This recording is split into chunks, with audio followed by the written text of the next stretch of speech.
Welcome to Money and Markets Series 5. Series 1 through 4 built the foundation.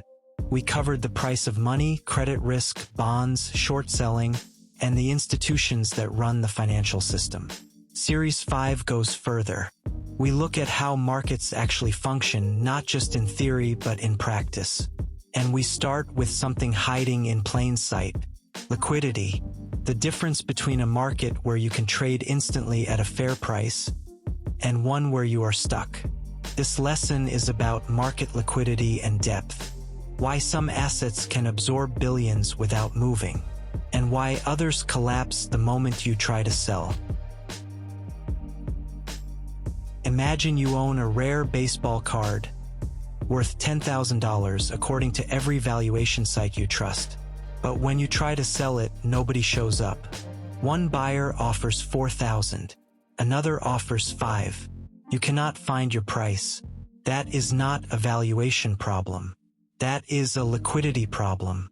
Liquidity is one of the most underrated ideas in finance. It is not just about whether something is worth money. It is about whether you can actually get that money when you need it without destroying the price in the process.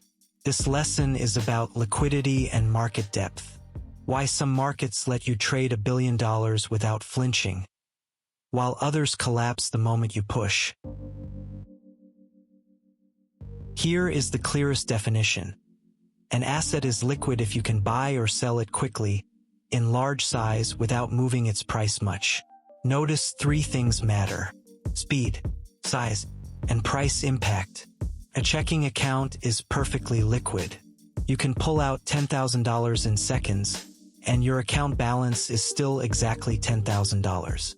A house, by contrast, is illiquid. Takes weeks to sell. You cannot sell half of it. And if you need to sell fast, you accept a lower price. Most financial assets sit somewhere in the middle. Large cap stocks are highly liquid. Small cap stocks less so. Corporate bonds can be surprisingly hard to trade, even when the issuer is well known. The most direct way to measure liquidity is the bid-ask spread. Here is how it works. When you want to buy a share of stock, there are 2 prices. The bid is what buyers are willing to pay right now. The ask is what sellers are willing to accept. The spread is the gap between them. Say the bid is $12.48. The ask is $12.51. The spread is 3 cents. That 3 cents is the immediate cost of a round-trip trade. You buy at the ask, sell at the bid, and that gap is the market's toll. In the most liquid markets in the world, like US government bonds or major currency pairs, the spread can be a fraction of a cent. In illiquid markets, it can be several percent. The spread tells you the cost to trade 1 unit. But what if you want to trade 10,000 units?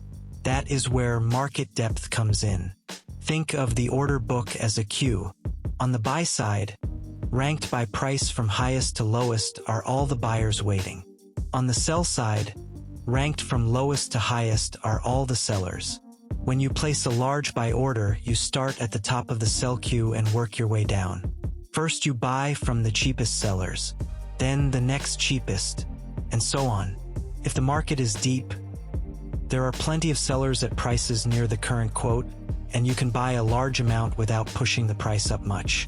If the market is shallow, you run out of sellers quickly, and each additional purchase moves the price higher against you. Economists have a useful way to capture price impact. It is sometimes called Kyle's Lambda, named after economist Albert Kyle. The idea is simple. Every time you buy, you push the price up a little. Every time you sell, you push it down. Lambda measures how much. Price change equals lambda times the signed volume you trade. If lambda is small, the market barely notices your order. You can trade large size without flinching. If lambda is large, your own buying becomes your enemy. You are trying to buy low, but the very act of buying is raising the price you pay. For a retail investor with a few $100s, this does not matter. For a pension fund moving 100 million, it matters enormously. Every decision about when and how to trade is a decision about managing price impact. Liquidity has three dimensions. We have covered spread and depth. The third is resilience. How fast does the market heal? After a large trade moves the price, does the market snap back quickly, with new buyers and sellers rushing in to restore balance? Or does the disturbance linger for hours? A resilient market has deep roots. Lots of participants who trust the pricing enough to step in and trade. And a liquid, fragile market wobbles long after the shock. The 2010 flash crash is the most famous example.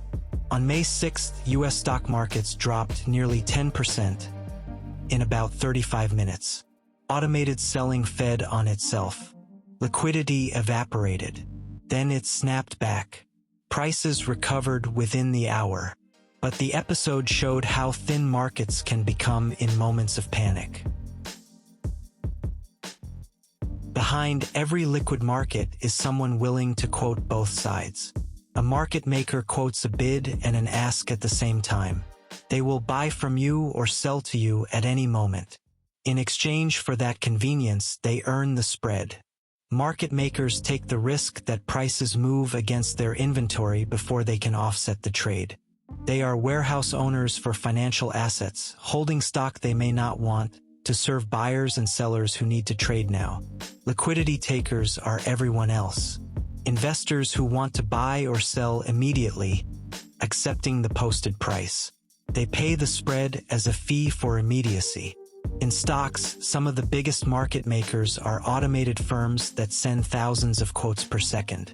In bonds, large banks play this role. Together, makers and takers are the two sides of every trade. May 6, 2010. The U.S. stock market opened normally. Then at 2:42 in the afternoon, the Dow Jones started falling. Fast. Within minutes, prices were down nearly 10%. Individual stocks briefly traded for a penny.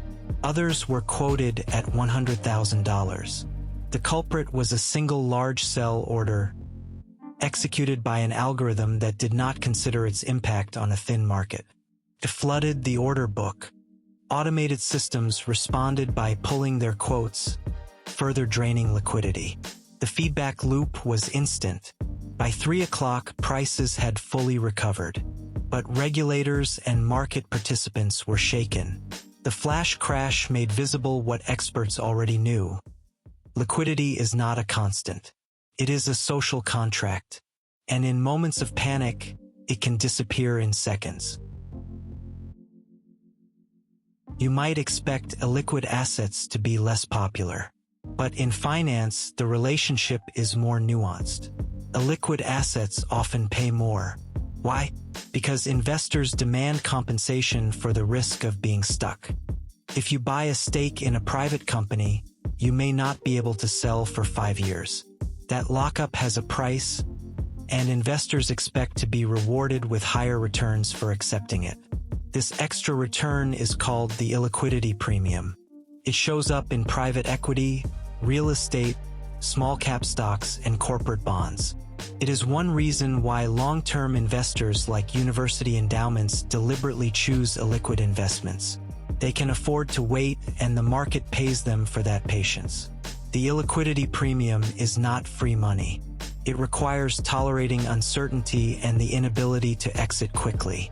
But for patient capital, it is a genuine source of extra return. Liquidity is the ability to trade quickly, in size, without moving the price. 3 things define it: the bid-ask spread, the immediate cost of one round trip, depth, how much size the market can absorb before the price moves, and resilience, how fast the market heals after a shock. Price impact grows with trade size. Kyle's Lambda captures how much each unit of volume moves the price. Liquidity can vanish in a crisis. The 2010 flash crash showed that markets can lose it in seconds and recover just as fast. And illiquidity is not only a risk. For patient investors, it is a source of return, the illiquidity premium. In the next lesson, we go inside the exchange itself. Order books, matching engines, and who actually keeps the market running every second of every trading day.